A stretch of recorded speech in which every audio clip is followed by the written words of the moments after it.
In 1984, the scientific community not only sensed the terrifying force of nature, but this mysterious phenomenon claimed the lives of 37 people without even being seen. In Africa, several people passing along a road suddenly lost their lives within a single minute, without any visible danger or poison. What shocked everyone even more was that all of them died for the same reason: suffocation. They simply couldn't breathe. Some believed it was an attack by evil spirits, while officials described it as a chemical incident.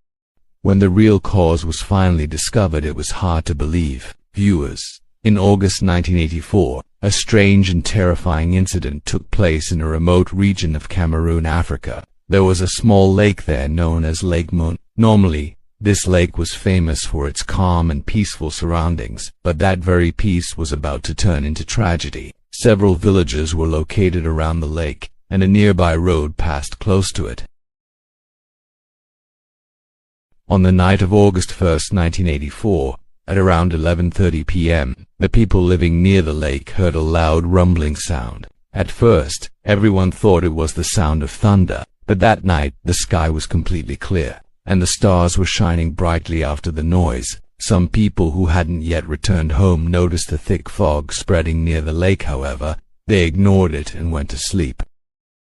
Throughout the night, a mysterious fog continued to gather over Lake Mo. The next morning, around 10:30 a.m., when the wind began to blow, the fog, which was lying very close to the ground, slowly drifted toward the nearby road. People passing by thought it was just a normal morning mist, but as soon as they came into direct contact with it, they began to struggle for breath, and within a minute bodies started falling. When the wind finally cleared the fog, the road was covered with lifeless bodies. Some were walking on their way, some on their motorcycles, and others inside their cars, all lifeless.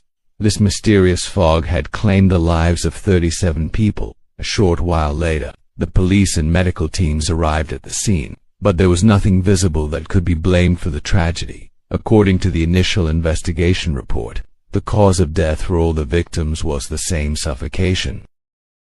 This incident spread fear throughout the entire region. It was strange, 37 people dying at the same time, in the same place, and for the same reason. Some locals began to claim it was an attack by evil spirits, while the Cameroon government officially described it as a terror-related chemical attack. But neither explanation made sense, because if terrorists really wanted to strike, why would they target innocent villagers in such a remote area?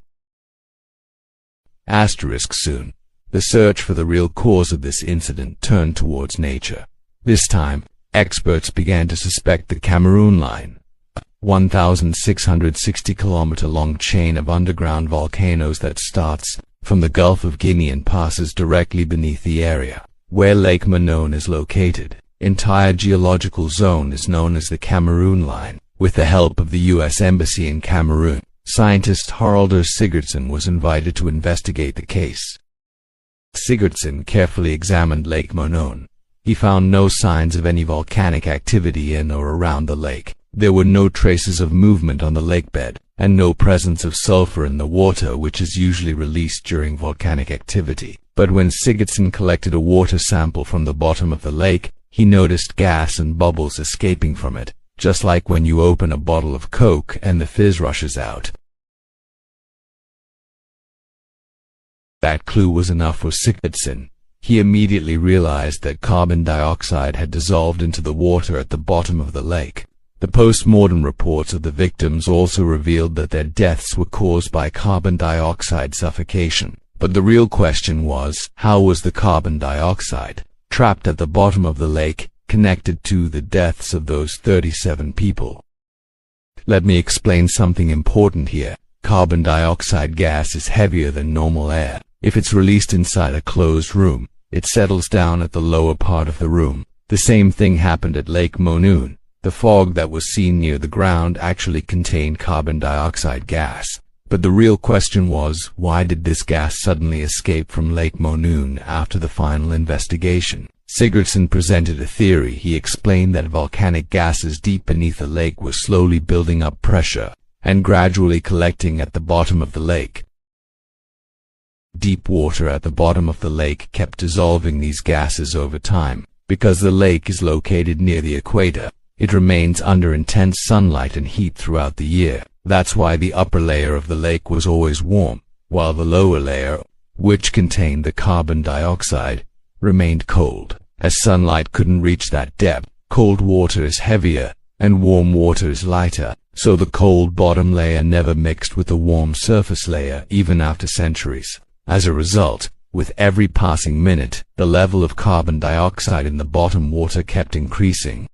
Normally, if Lake Monon had been located in any other region with changing seasons, the upper layer of water would have cooled during winter, and the cold water would have moved downward. This process would cause the entire lake's water to circulate twice a year. But since Lake Monon lies near the equator, this natural mixing never happened. The pressure of carbon dioxide in the lower layer kept increasing, while the upper layer acted like the cap of a Coke bottle, holding everything trapped inside. At this point, even a small disturbance in the lower layer could trigger the release of carbon dioxide, or if the pressure below became too strong for the upper layer to contain, the gas could easily burst upward, escaping into the air.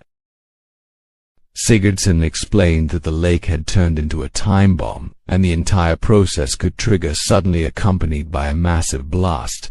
The loud rumbling sound that people heard near Lake Monon a night before the tragedy was actually the beginning of this process.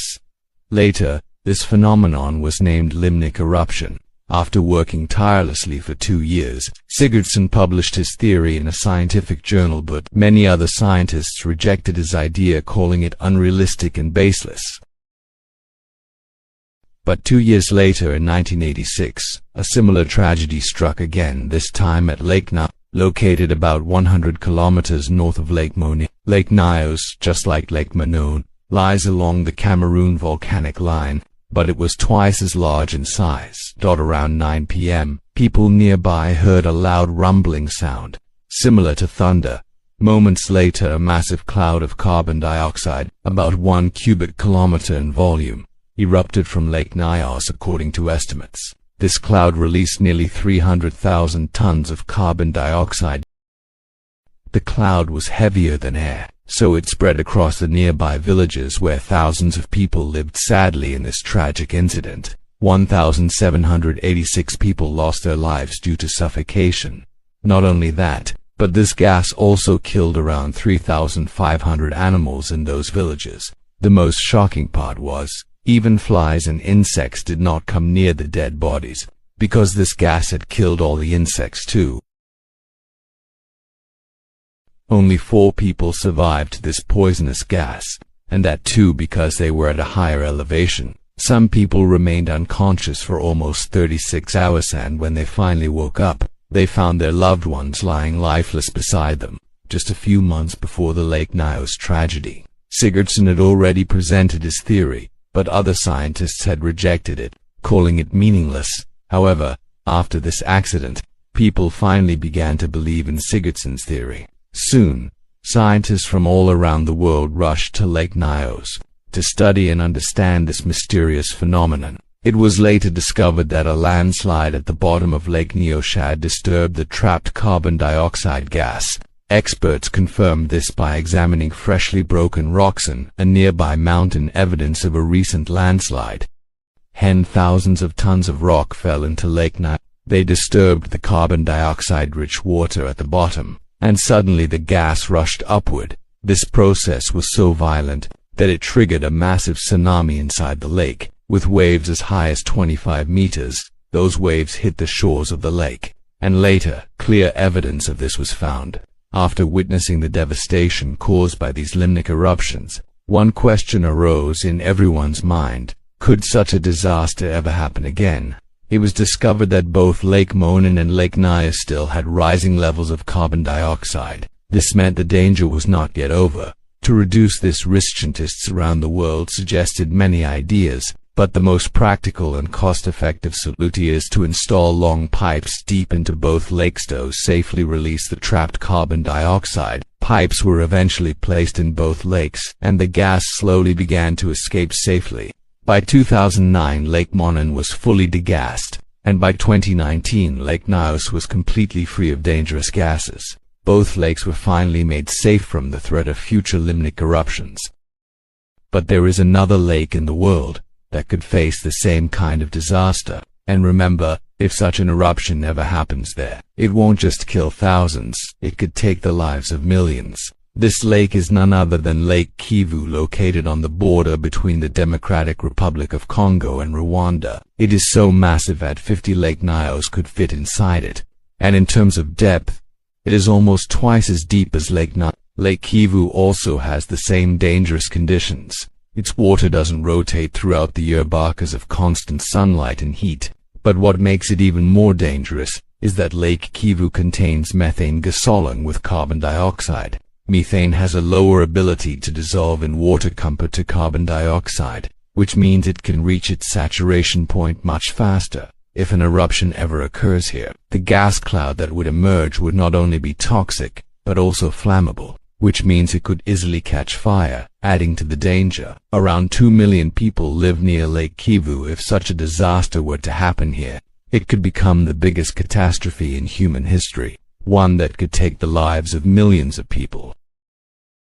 Scientists from all over the world are keeping a close watch on this lake. They are not completely sure whether Lake Kivu has ever experienced an eruption before or not, but what is known for certain is that by the year 2090, the methane gas inside the lake will reach its saturation point. Saving Lake Kivu from this danger is not just difficult, it is almost impossible. One reason is that the lake is massive in size, and the second is that this region is suffering from serious political instability. A war is currently going on in Western DRC, which means no scientific team can work here safely. A company named Q has started extracting methane gas from the lake to produce electricity, but experts say that the process is too slow, and some even believe that removing gas from the lake could itself trigger an eruption. Lake Manoon showed the world what a limnic eruption actually is, and Lake Nyos proved how truly dangerous it can be. But Lake Kivu holds even greater destructive power than both of them combined. Considering the long-running war around the lake and the dense population nearby, it would not be wrong to say that the hidden threat beneath its surface makes Lake Kivu the most dangerous lake in the world. We hope you will like and subscribe to Golden TV. Thank you so much for your comments. See you in the next video.